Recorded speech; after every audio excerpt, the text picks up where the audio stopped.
في مرحلة الثانوي والدي حب إن احنا نعيش في منطقة ريفية، منطقة كل سكانها بيناموا من الساعة 7، وأنا بطبيعتي إن أنا بحب إن أنا أسهر شوية، فكنت أنزل كل ليلة أتمشى في المناطق اللي حوالين البيت. واكتشفت طريق ما بين الغيطان، أراضي زراعية على اليمين وعلى الشمال، ولكن المكان مظلم جدا. النور الوحيد اللي بيكشف لي الطريق هو نور القمر.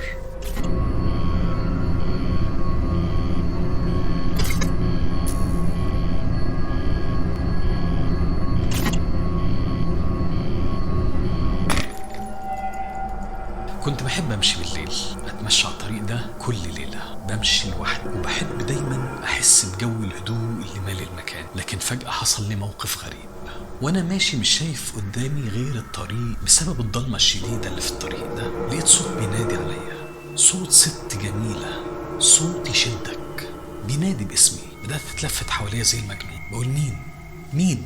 اتلفت ادور على الصوت اللي حواليا وقعد يناديلي بشكل يشد فعلا. الصوت مش طبيعي، يسحرك من أول ما تسمعه. لكن جوايا خوف شديد، ففضلت أجري وامشي في الطريق بسرعة اتجاه البيت عشان أرجع. حقيقي مش قادر، خايف لا يكون في حاجة غلط. فجأة لقيت الصوت بيزيد وبينادي عليا تاني وتالت. بدأت أبص حواليا فعلا، مين ده اللي بيناديني ومين اللي مصر إن هو ينادي عليا؟ وده صوت مين؟ ده صوت واحدة جميلة.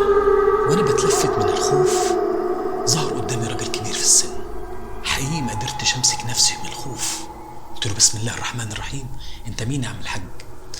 ما تخافش يا ابني، انا هنا بس عشان انبهك، بلاش تمشي ورا الاصوات، عشان اللي بيمشي وراها نهايته الموت. انت مين؟ وصوت ايه اللي بتتكلم عليه؟ اللي يهمك انا عرفته لك يا ابني، يلا سلام.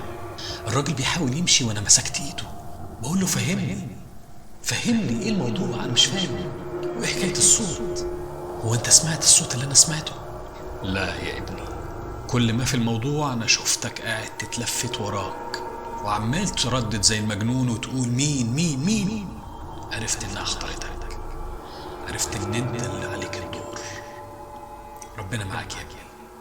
الراجل مشي وانا كملت في الطريق. فضلت ماشي خايف لا يطلع لي الصوت. رنت صوتها في وداني زي السحر، رنت صوتها تجنن. روحت البيت بترعش وخايف، مش عارف اعمل ايه. وعدت ايام ومش عارف اقول لحد خالص السر ده، ولا عارف اقول ان ده حقيقة او خيال، او موضوع الصوت يكون مجرد هواجس. بس الفكرة دي موجودة في كل البلاد، موجودة في كل التراث. لما نيجي نبص على اليابان، على الإغريق، إيطاليا، حتى الدول العربية موجودة عندهم نفس الفكرة. في الخليج بيسموها أم الصبيان، المغرب العربي بيقولوا عليها عيشة قنديشة، وفي مصر بنسميها الندهة. الندهة فكرة قديمة وموجودة في كل بلد.